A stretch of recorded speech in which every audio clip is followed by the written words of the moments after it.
साहब defence minister थे। मैंने उनको फ़ोन किया, मैंने कहा साहब अगर फोर्स का हवाई जहाज मिल जाए डेड बॉडी को लाने के लिए। रात देर हो गई थी। प्रणब मुखर्जी साहब ने कहा आप चिंता मत कीजिए, मैं करता हूँ व्यवस्था। लेकिन रात में फिर गुलाम नबी जी का फोन आया। वे एयरपोर्ट थे।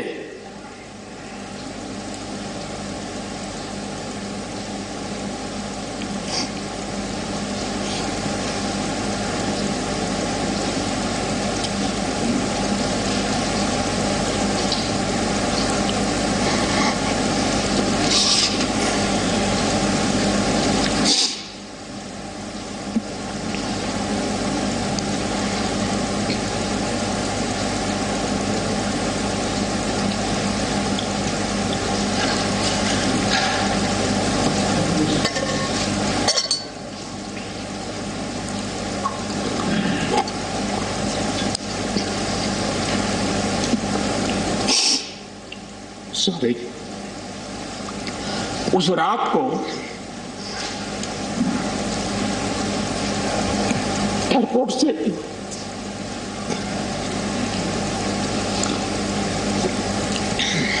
उन्होंने मुझे फोन किया और जैसे अपने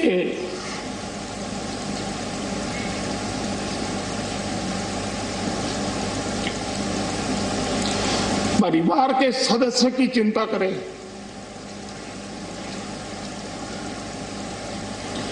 वैसी चिंता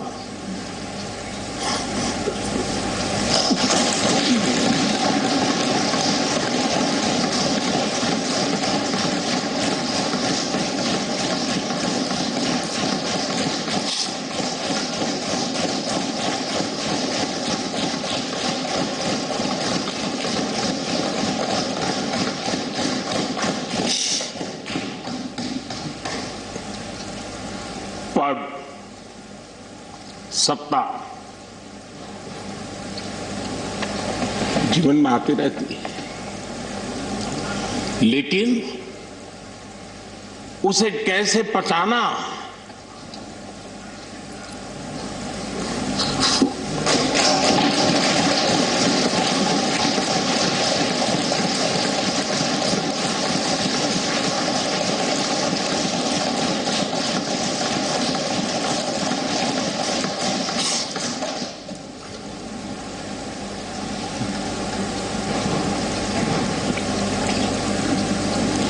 मेरे लिए बड़ा भावुक पल था।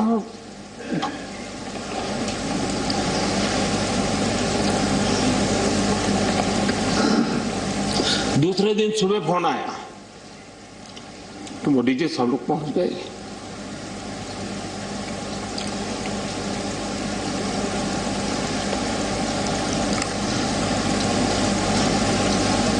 इसलिए एक मित्र के रूप में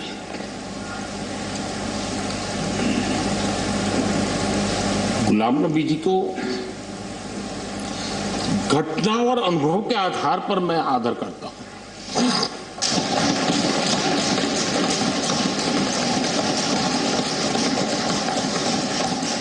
और मुझे पूरा विश्वास है कि उनकी सौम्यता, उनकी नम्रता, इस देश के लिए कुछ कर गुजरने की उनकी कामना, वो कभी उनको चैन से बैठने नहीं देगी।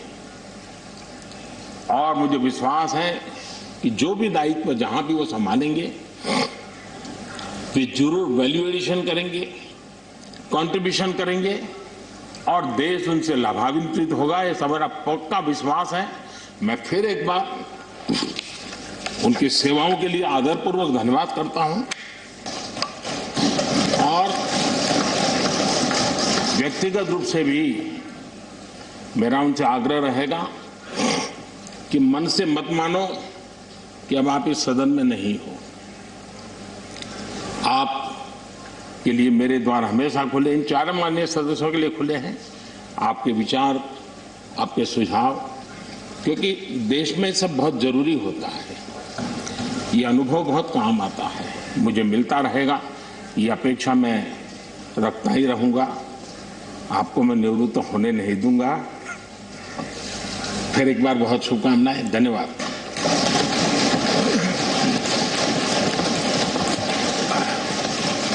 धन्यवाद प्रधानमंत्री जी। श्री शरद पवार जी।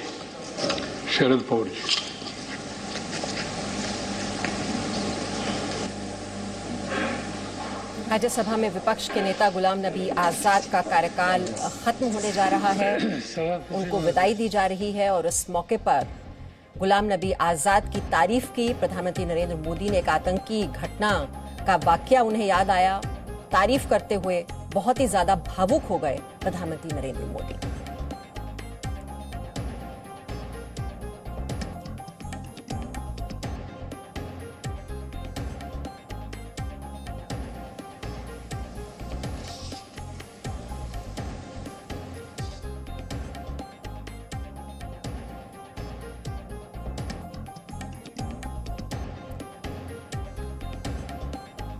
तो गुलाम नबी आजाद का कार्यकाल खत्म हो रहा है और उनको विदाई देते हुए, उनकी प्रशंसा करते हुए कैसे भावुक हो गए प्रधानमंत्री नरेंद्र मोदी।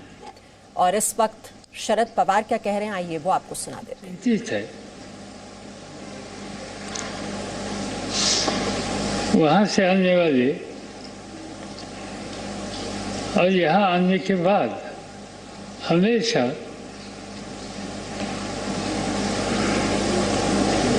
उस क्षेत्र का और उज्ज्वल भारतवर्ष का रिश्ता हमेशा अच्छा रहेगा, इस पर ध्यान देने वाले चारों सदस्य थे।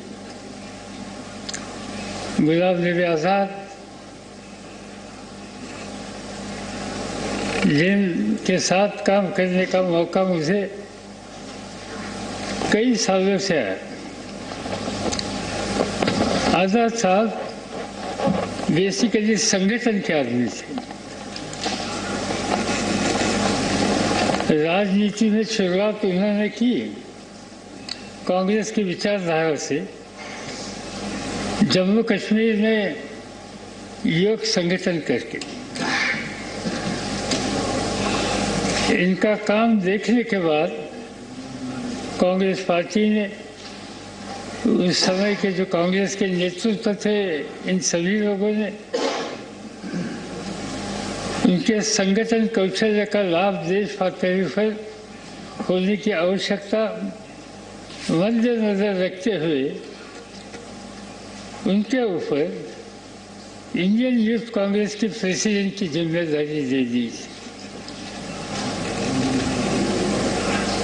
और हम लोग देखते थे, हम लोग थोड़े सीनियर थे इनसे, मगर पूरे देश में एमपी महाराष्ट्र थे बाद में।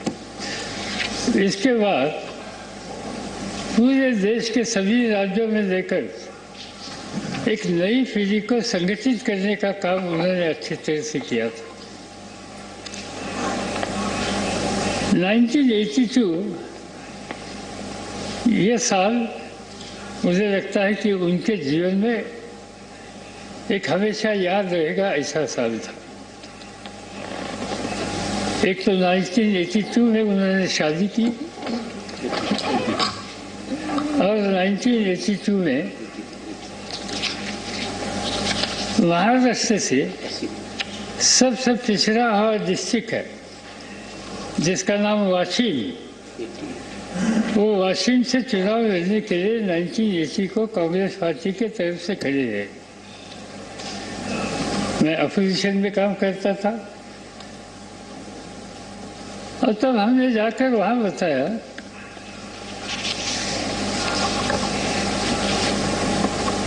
कि कश्मीर से आए हुए हमारे साथी यहाँ से चुनाव लड़ना चाहते हैं,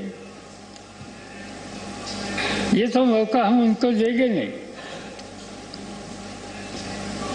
कई पब्लिक मीटिंग इनके खिलाफ हम लोगों ने दी, मगर गुलाम नबी जी वहां भारे उतरे से चुनकर आ गए।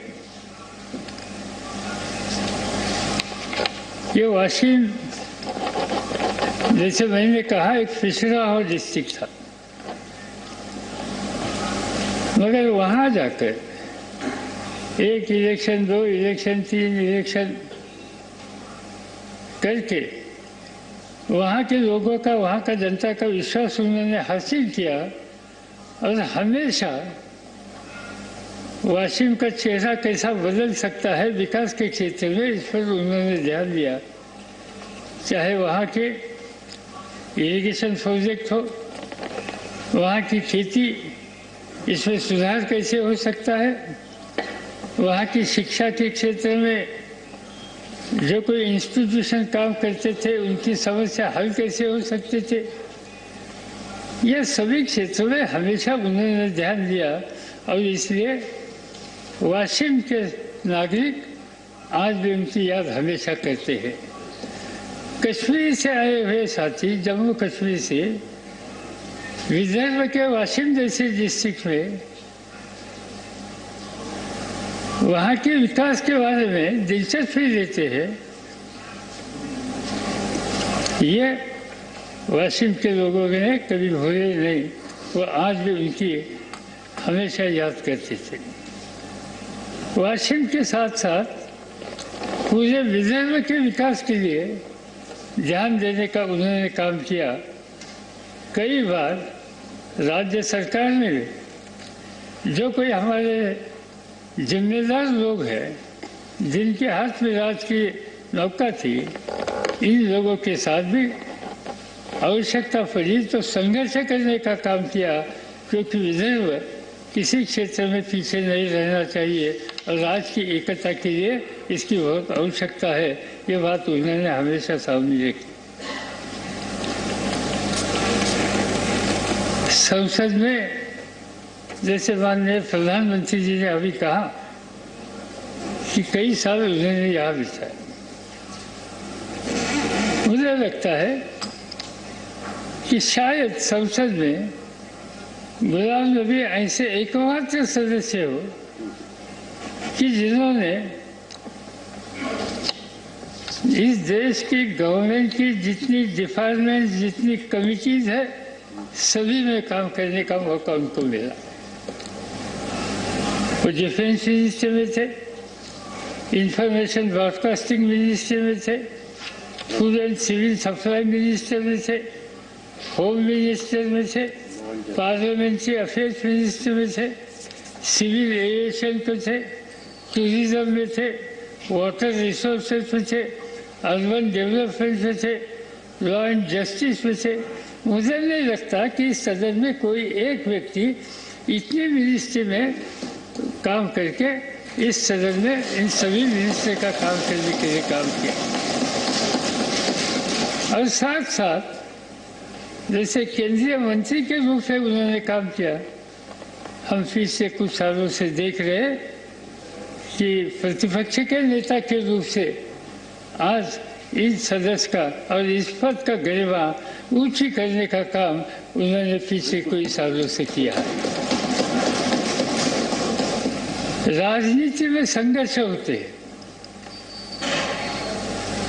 मगर जैसे प्रधानमंत्री जी ने कहा कि व्यक्तिगत सलोखा किस तरह से रखना चाहिए, इसका एक आदर्श उन्होंने हमेशा लिया।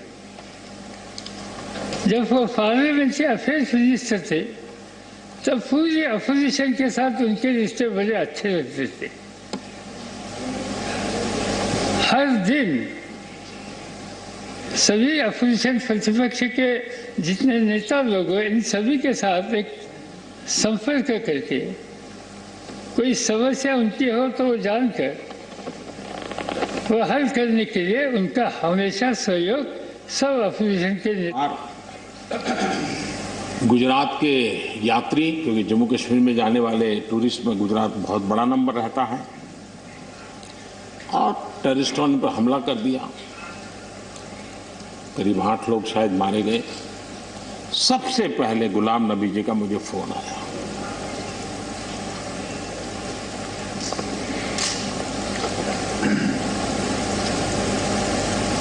और वो फोन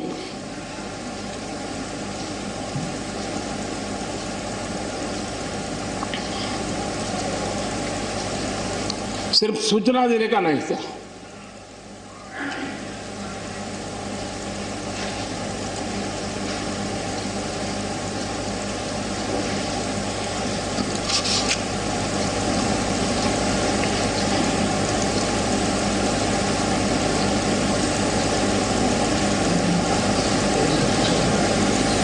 उनके आंसू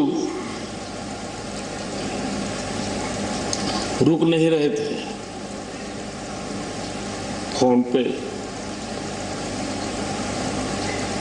उस समय प्रणब मुखर्जी साहब डिफेंस मिनिस्टर थे। मैंने उनको फोन किया, मैंने कहा साहब अगर फोर्स का हवाई जहाज मिल जाए इन डेड बॉडी को लाने के लिए। रात देर हो गई थी। प्रणब मुखर्जी साहब ने कहा आप चिंता मत कीजिए, मैं करता हूं व्यवस्था। लेकिन रात में फिर गुलाम नबी जी का फोन आया। वे एयरपोर्ट थे।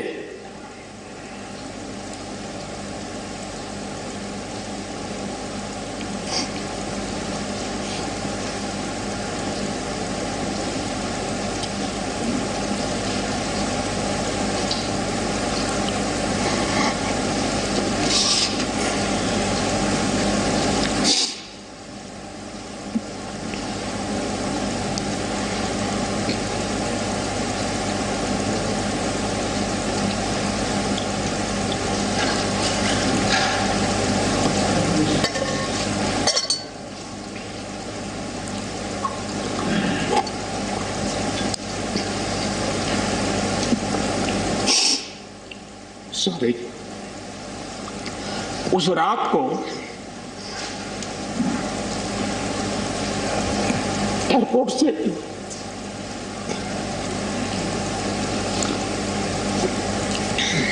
उन्होंने मुझे फोन किया और जैसे अपने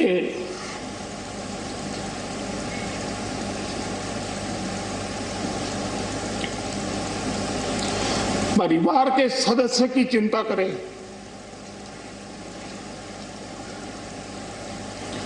वैसी चिंता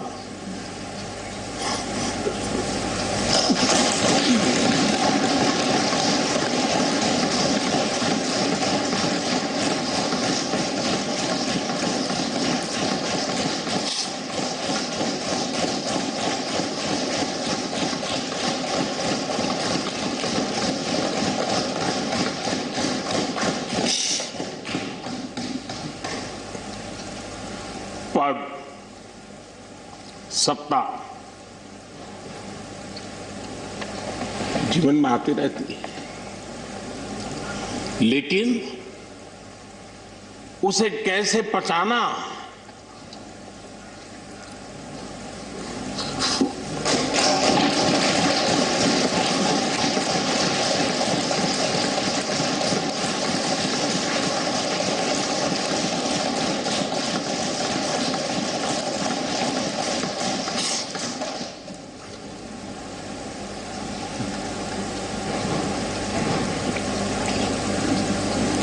मेरे लिए बड़ा भावुक पल था।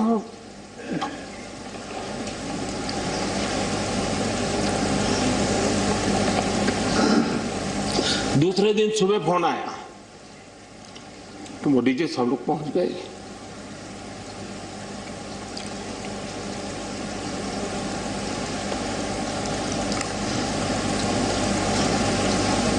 इसलिए एक मित्र के रूप में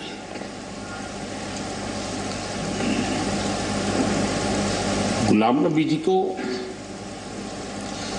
घटना और अनुभव के आधार पर मैं आदर करता हूं।